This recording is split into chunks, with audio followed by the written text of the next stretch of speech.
இந்த வாஸ்து அப்படின்னு போனாலே 2 விஷயம் வரும். ஒன்று மனையடி சாஸ்திரம், இன்னொன்று வாஸ்து. இந்த வாஸ்துங்கிறது பஞ்சபூதங்களை வச்சு பார்க்கறது. மனையடி சாஸ்திரம் அப்படிங்கிறது நம்ம ஜாதக கட்டங்களை வச்சு பார்க்கறது. 2 வேற வேற. இப்போ நீங்கள் சாதாரணமாக நம்ம வழிபடக்கூடிய கோயில்கள் இருக்குது பார்த்தீங்களா, ஆலயங்கள். ஆலயங்கள் எல்லாமே இந்த பஞ்சபூதங்களை வச்சு பார்க்கக்கூடிய வாஸ்துப்படி கட்டுறது.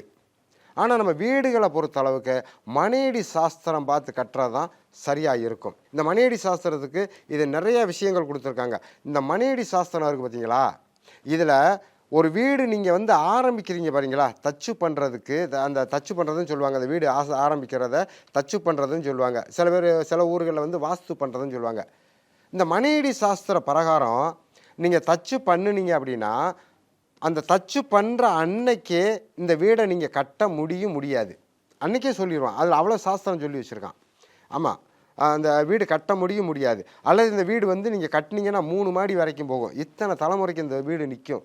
இல்லைன்னா இந்த வீடு வந்து 5 வருஷம் தான் நிற்கும். இல்லைன்னா இந்த வீட்டு அது எல்லாத்தையுமே அந்த தச்சு பண்ணுற அன்னைக்கே சொல்லிடுவாங்க. இது எங்களுடைய அனுபவத்தில் நாங்கள் நிறையா பார்த்துருக்கோம். அதே போல் இந்த வாஸ்து இருக்குது பார்த்தீங்களா, இது பஞ்சபூதங்களை வச்சு சொல்லக்கூடியது. இந்த பஞ்சபூதங்களை வச்சு கட்டக்கூடியது பூராமே ஆலயங்கள். இப்போ நீங்கள் வந்து பார்த்தீங்கன்னா, ஒரு கோயிலுக்குள்ளே நீங்கள் போய் பார்த்தீங்கன்னா, நிருதி விநாயகர் அப்படின்னு கன்னிமூலையில் ஒரு விநாயகர் வச்சுருப்பாங்க. எல்லா கோயில்கள்லையுமே கன்னிமூலையில் ஒரு விநாயகர் இருப்பார், நீங்கள் பார்த்துருப்பீங்க. இந்த கன்னிமூலையில் உள்ள விநாயகர் வந்து இப்போ நீங்கள் ஐயப்பன் கோயிலில் கூட பார்த்தீங்கன்னா கன்னிமூலை கணபதி அப்படின்னு ஒன்று வச்சுருப்பாங்க. இது எல்லா கோயில்கள்லையுமே இருக்கும். அதே போல் இப்போ தட்சிணாமூர்த்தினா அவர் தென்முகமாக தான் இருப்பார்.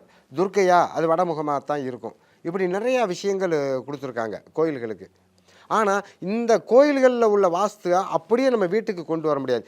நம்ம வந்து நம்ம இல்லறம் நம்ம குடும்பம் நடத்தக்கூடிய வீட்டினுடைய தன்மை வேறு, அதனுடைய தன்மை வேறு. அப்போ இதுக்கு நீங்கள் பார்க்கும்போது மனையடி சாஸ்திர பிரகாரம் தான் பார்க்கணும். நீங்கள் ஆரம்ப காலத்தில் இன்றைக்கி நீங்கள் நம்ம காரைக்குடி பக்கம் போய் பாருங்கள், நடுவில் வாசல் வச்சுருப்பாங்க. அந்த வாசல்கள் நீங்கள் கடந்து போனீங்கன்னா நடுவில் ஒரு முத்தை விட்டுருப்பாங்க. இந்த முத்தத்தை சுற்றி வேறு அறைகள் அமைச்சு வச்சுருப்பாங்க. அது எப்படி பாருங்கள், இப்போ நீங்கள் ராசி கட்டத்தை எடுத்து பாருங்களேன். 12 கட்டம், நடுவில் ஒரு சதுரம் இருக்கா, அந்த நடுவில் உள்ள சதுரத்தை முத்தமாக விட்டுட்டான். இந்த 12 ராசி கட்டங்களையும் தான் ஒவ்வொரு கட்டத்திலையும் எதை வச்சா எதை எங்கே வைக்கலாம், பணப்பெட்டி எங்கே வைக்கலாம், படிக்கூடு எங்கே வைக்கலாம், எல்லாத்தையுமே அவன் கரெக்டாக அமைச்சு வச்சுருக்கான் பாருங்கள்.